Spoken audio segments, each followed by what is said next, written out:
పేరు సంధ్య. నాకు పెళ్ళి 12 సంవత్సరాలు అవుతుంది. మా భర్త పేరు నరసింహ, ఎస్ఐ. అతను సిఐ హ్యాబిట్స్లో చేస్తున్నాడు. సిఐగా చేస్తున్నాడు. ఇప్పుడు పెళ్ళైనప్పుడు ఎస్ఐగా ఉన్నాడు. పెళ్ళి చేసుకున్న దగ్గర నుంచి నన్ను ఎన్నో ఇబ్బందులు పెట్టిండు. కొట్టడం, తిట్టడం, అదనపు కట్నం దేవాలని చెప్పి శారీరకంగా, మానసికంగా చిత్రహింసలు పెట్టడం. నన్ను మా అమ్మ వాళ్ళ ఇంటికి పోవద్దు, వాళ్ళ ఇంటికి పోతే నేను చంపేస్తా, కట్నం తీసుకొస్తేనే పోవాలి లేకపోతే పోవద్దు అని చెప్పి నాకు ఇబ్బంది పెట్టేటోడు. తర్వాత నాకు ఒక పాప 3 ఇయర్స్కి పాప పుట్టింది. పాప పుట్టిన సంవత్సరం నుంచి పాప 5 నెలల పాప కడుపులో ఉన్నప్పటి నుంచి కట్నం తేవాలని చెప్పి మా అమ్మ వాళ్ళ ఇంట్లో వదిలేసి వెళ్ళిపోయిండు. పాప పుట్టినాక 10 నెలలకు వచ్చి పాపని దొంగసాటుగా ఎత్తుకెళ్ళిండు. పాపని ఎత్తుకెళ్ళినాక అక్కడ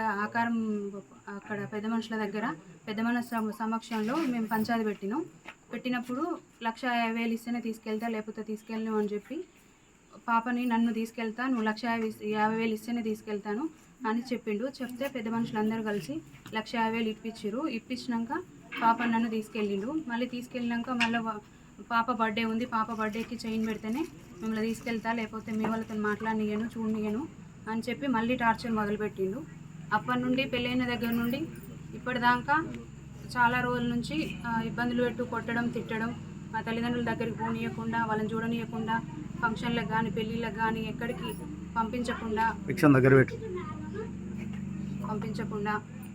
కొట్టడం అలాంటివన్నీ. ఏమో అంటే ఎప్పుడు చూసినా డబ్బులు తీస్తేనే నేను చూసుకుంటా లేకపోతే చూసుకోను, డబ్బులు తీసుకునిరా, 1,00,000కి 16 లక్షలు తీసుకొని వస్తేనే నేను ఉంచుకుంటాను లేకపోతే నాకు అవసరం లేదు, నేను వేరే పెళ్లి చేసుకుంటా, విడాకుల మీద సంతకం పెట్టు అని బెదిరిస్తున్నాడు. ఇప్పుడు పాపకి 10 ఇయర్స్, ఒక బాబు కూడా ఉన్నాడు.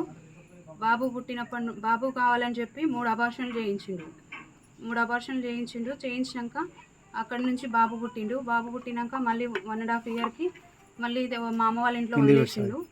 మా నాన్న చూడడానికి వెళ్ళినా అని చెప్పి హాస్పిటల్కి వెళ్ళినా, నాకు తెలియకుండా ఎందుకు వెళ్ళినామని చెప్పి వదిలేసినప్పుడు మళ్ళీ నేను 1 ఇయర్ మా అమ్మ వాళ్ళ ఇంట్లోనే ఉన్నప్పుడు మళ్ళీ ఇంకా తీసుకెళ్ళట్లేవు అని చెప్పి నేను ఎస్పీ ఆఫీస్లోకి వెళ్ళిన. ఎస్పీ ఆఫీసు సార్ అన్ని చెప్పి సర్ది చెప్పి నన్ను నా పిల్లల్ని అందరినీ తీసుకెళ్ళిండు.